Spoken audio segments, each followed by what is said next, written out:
Hi, I'm Nudar. I'm Bengali Muslim American. I'm Umara, and I'm a Pakistani American Muslim. My name is Marissa. I'm an Italian American woman. My name is Alea, and I am a Muslim and a Bengali American. How did you feel when they announced that Trump was the president-elect? I felt a lot of things. I mostly felt I felt really sad. Honestly, I was devastated. Well, I felt betrayed, I have to say. I don't think even Trump expected to win that night. And then the electoral votes started coming in, and he was ahead. And for a while, you were kind of hopeful that she would make it through. And then it didn't happen. Like, he won. I'm not gonna lie, I went to sleep crying, and then I woke up in the morning crying. And it just felt like the whole world was quiet. Like, no one expected this to happen, and then it happened. I felt like really defensive in a way because I felt like if anybody looked at me, because I mean we've all heard Trump's rhetoric, so if anybody looked at me in a way that I didn't belong here and that this wasn't my country, I was very ready to like defend myself. It felt like half of America just didn't care about you. Like, it didn't care about the Muslims in this country.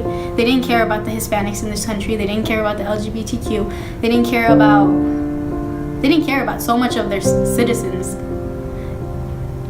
And ultimately, they weren't thinking of them when they cast their vote for this person who has, since the last 2 years, perpetrated a lot of bigotry, a lot of racism, a lot of xenophobia, a lot of homophobia. And you're surrounded by all these wonderful people, and you know what they're like.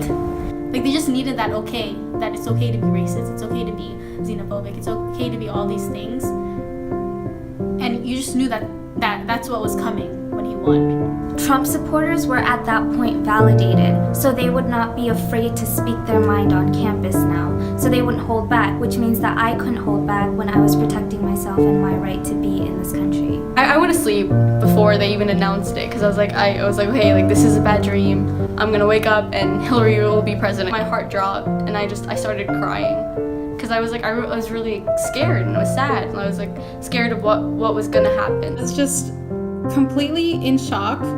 I don't think I fully believed that it had actually happened, but I remember feeling very, very hurt and very almost betrayed by people. I didn't realize how much hatred there actually was. Well, I wasn't surprised that there was a lot of hate crimes happening.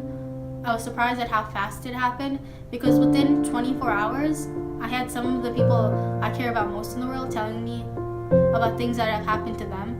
And I was just outraged that it took less than 24 hours for people to just become the worst of themselves, to think that all these things that they were doing was okay. I can't support him. There's no way I can support him or anything he stands for or his VP or anyone because there's so much beauty in other people and for them to just trash them, it's not right.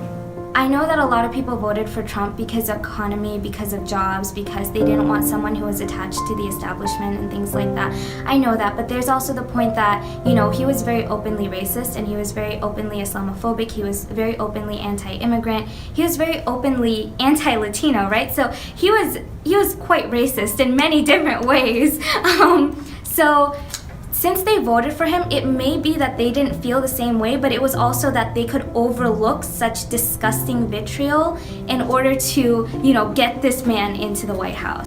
I think the rhetoric that has been used throughout this entire election cycle is something that turned from almost comical to kind of scary very quickly. And I think that a lot of us, over the course of the 18 months where, he was running for candidacy and presidency, I think we were all just kind of hoping that at some point he would just drop it. And then he won, the GOP nomination, and then it got a little bit more serious. And then, I remember watching the debates and thinking that, he's doing so poorly in them. There's so many memes coming out about this, but somehow he still won. I feel like when people say you're overreacting over the results of the election. I get really angry when people tell me I'm overreacting because a lot of the times it's people who are privileged enough not to see how bad this election is, how bad the results of it is. There's a lot of people saying, oh, now you finally know how we felt when Obama was elected. oh, you're overreacting, oh, the Democrats are throwing a fit because they didn't get their way. And I don't think they're looking at the bigger picture, because if you think about it, when Barack Obama was elected, you didn't have friends of friends. Like, you didn't have friends of friends killing themselves because they're transgender. You didn't have people afraid to wear the hijab because they could get attacked. You didn't have people fearing for their lives and their well-being. I mean, there's a fear there, and it's a very real fear. It's a very valid fear, because what he's preached and what he's talked about, you can see it already. I mean, of course we're going to be upset, because this is the livelihood and the well-being of our country.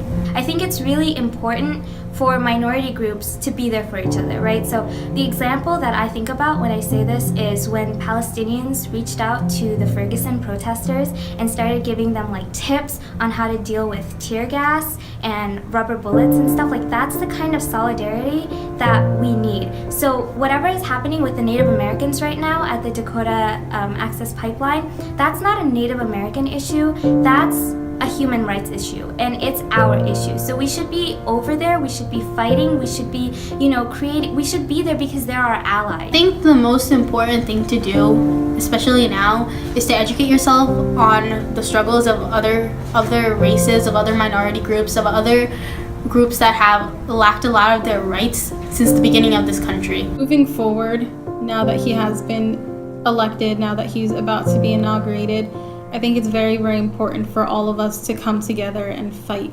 and I don't mean fight him being president, because honestly, that's not realistic. He's going to be president no matter what.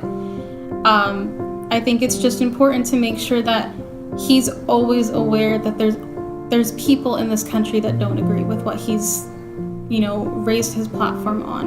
And I think moving forward, it's just important to challenge everything that he says, every policy he makes that doesn't make sense, every speech he makes that is plagiarized or doesn't really make sense either. If you're a writer, keep writing. If you're an artist, keep drawing. If you're a musician, keep writing music.